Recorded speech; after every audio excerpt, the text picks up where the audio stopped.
Israeli বিমান হামলায় প্রায় সম্পূর্ণ ধ্বংসস্তূপে পরিণত হয়েছে ফিলিস্তিনের গাজা উপত্যকা। বোমার ধোঁয়ায় আচ্ছন্ন গোটা নগরী।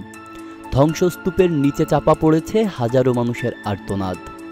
একের পর এক বিস্ফোরণে নিঃশেষ হয়ে যাচ্ছে বসতি, হাসপাতাল, স্কুল, সবকিছুই। ইসরায়েলের এই অব্যাহত ধ্বংসলীলা ও হামাসের পাল্টা প্রতিরোধে পিষ্ট হচ্ছে লাখো সাধারণ মানুষের স্বপ্ন। প্রাণ হারাচ্ছেন নারী, শিশুসহ হাজার হাজার নিরীহ মানুষ। এমন মানবিক বিপর্যয়ের মাঝেই গাজায় যুদ্ধ থামাতে উদ্যোগী হয়েছেন যুক্তরাষ্ট্রের প্রেসিডেন্ট ডোনাল্ড ট্রাম্প। তবে যুদ্ধবাজ দেশ হিসাবে পরিচিত যুক্তরাষ্ট্রের পক্ষ থেকে এমন সহানুভূতির বার্তা শুনে বিশ্বজুড়ে অনেকে বিস্মিত।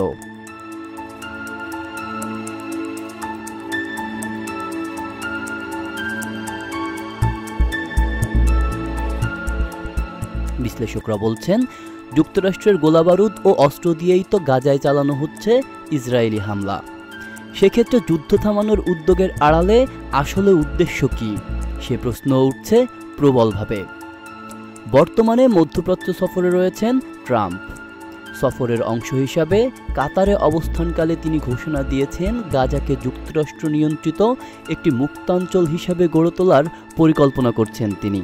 গাজায় মার্কিন সহায়তায় পুনর্গঠন, নিরাপত্তা নিশ্চয়তা এবং অর্থনৈতিক সুযোগ তৈরির প্রতিশ্রুতিও দিয়েছেন তিনি। তবে বিশ্লেষকদের মতে এটি গাজায় মার্কিন আধিপত্য প্রতিষ্ঠারই একটি নতুন প্রচেষ্টা।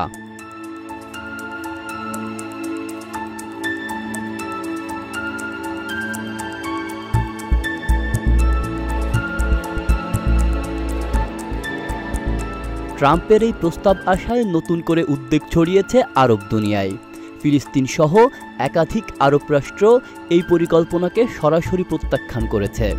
তাদের বক্তব্য, এই প্রস্তাব ফিলিস্তিনের সার্বভৌমত্বে সরাসরি হস্তক্ষেপ এবং ইসরায়েলের দখলদার নীতিকে উৎসাহিত করার নামান্তর।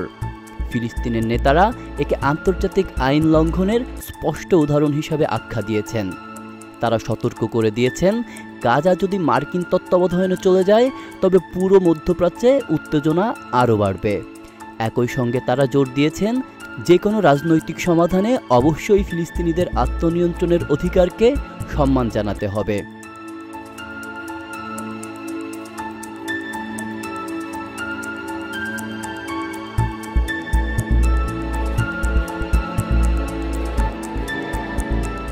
বিশ্লেষকদের মতে ট্রাম্পের এই পরিকল্পনা মধ্যপ্রাচ্য কূটনীতিতে যুক্তরাষ্ট্রের দীর্ঘদিনের ভূরাজনৈতিক স্বার্থকেই সামনে নিয়ে আসছে। আর এর আগেও গাজার মানুষদের জর্ডান, মিশর বা অন্যত্র পুনর্বাসনের মাধ্যমে গাজা ফাঁকা করে এটিকে নিয়ন্ত্রণে নেওয়ার পরিকল্পনা ছিল যুক্তরাষ্ট্রের কিছু মহলের। ট্রাম্প নিজেও গাজার নিয়ন্ত্রণ ইসরায়েলের বদলে যুক্তরাষ্ট্রের হাতে তুলে দেওয়ার পরামর্শ দিয়েছেন। এমনকি মার্কিন সেনা মোতায়েনের কথাও উড়িয়ে দেননি।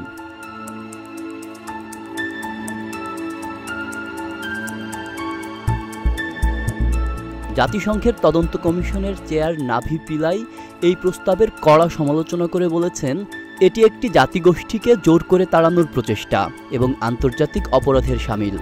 তিনি বলেন, ট্রাম্প আন্তর্জাতিক আইন সম্পর্কে ভয়াবহভাবে অজ্ঞ। গাজায় যুক্তরাষ্ট্রের প্রভাব প্রতিষ্ঠার চেষ্টা জাতিগত নিধনের শামিল। তার মতে, যুদ্ধবিরতির নামে যুক্তরাষ্ট্র এই অঞ্চলে একটি সামরিক ঘাঁটি তৈরির দিকেই এগোচ্ছে।